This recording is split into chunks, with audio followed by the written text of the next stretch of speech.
So you know how they say that there are decades in history that a year's worth of stuff happens, and years in history where decades worth of things happen. Apologies.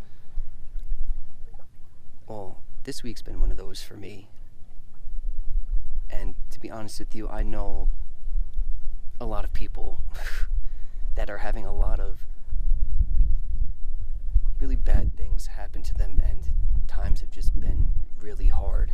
And even though the revelations that I made this week were a really hard slap in the face,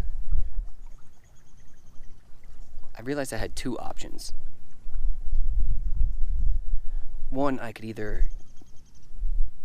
sulk in the suck, realize everything is going to heck in a handbasket, start drinking heavy, doing drugs, whatever it is. What up, gang? And just go down a whole different path of self-destruction. Or I could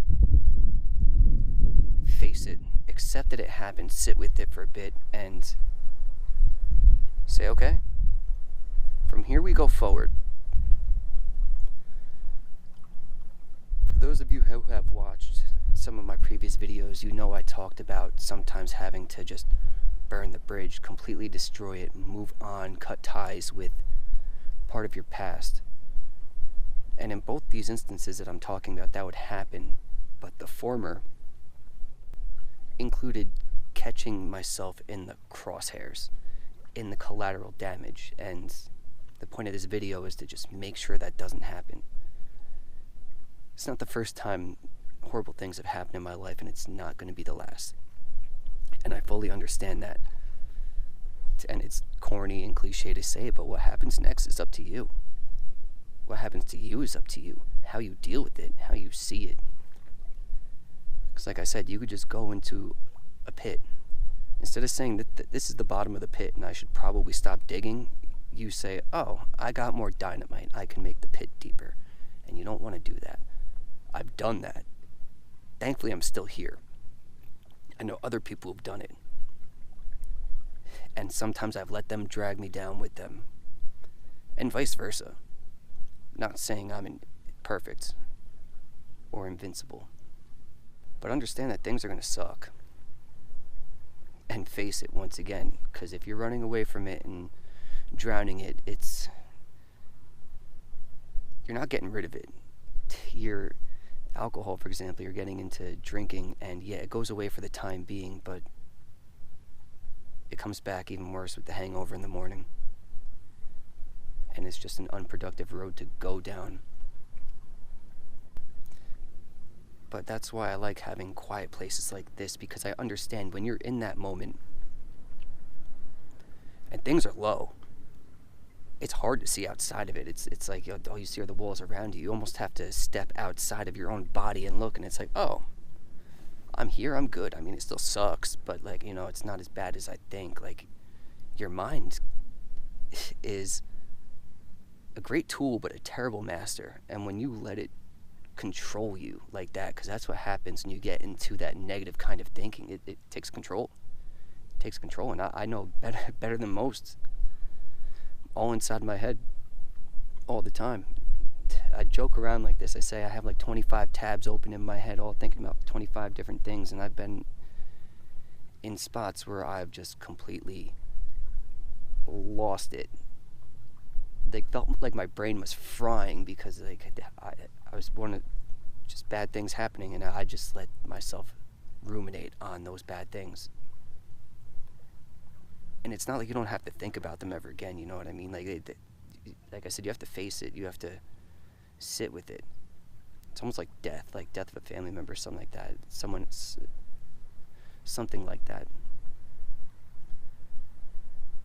You can't change it. It sucks. I mean, death makes life special. It's the only beautiful thing about it, but otherwise it's pretty shitty. But you have to sit with it. You have to sit with it and understand that it's a thing, and that's the only way it's going to go away. Otherwise, it's just going to be a little monkey on your back for however long it takes for you to face it. If it doesn't kill you too, Because I mean, if you go down the route of just addiction, and just drinking, for example, it's just a bad road to go down. Like you might not make out of that one alive, or not, at least not be the same person you were before you started down that path.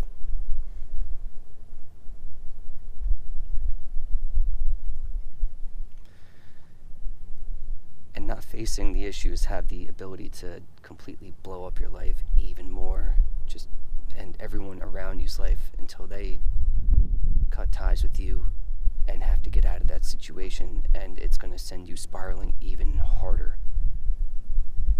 But before, I guess, I ramble on for too long, don't nuke yourself in the process of burning your own bridges. When a new chapter in life starts or one ends, and yeah, there's going to be an explosion, don't go running into the fallout zone. Don't do that. It's pretty much the best analogy I could say. Face it, yeah. Be a man, just kidding. But seriously, face it. Learn to live with it. It sucks, but don't destroy yourself. Unfortunately, I've had a lot of experience with both, and it took me a little bit to get to where I am right now. And it's funny because I think about it, even just right now, thinking about it. If this happened 10 years ago, forget about it. Forget about it. I wouldn't be out here sitting on the lake. If I would, I'd be bawling my eyes out, thinking really destructive things.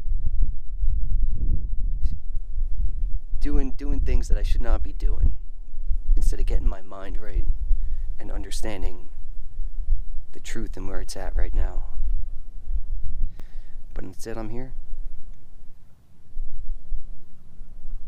by a lake, chilling, enjoying the quiet, even though there's a road over there. But it's winter, so it's a little quiet in the parks right now. But I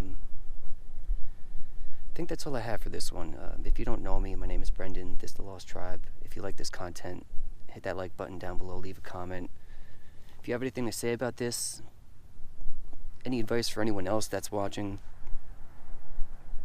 anything you want, just leave a comment down there. And if you made it this far, hit that subscribe button, because clearly you like the content. Once again, Brendan, Lost Tribe, peace out.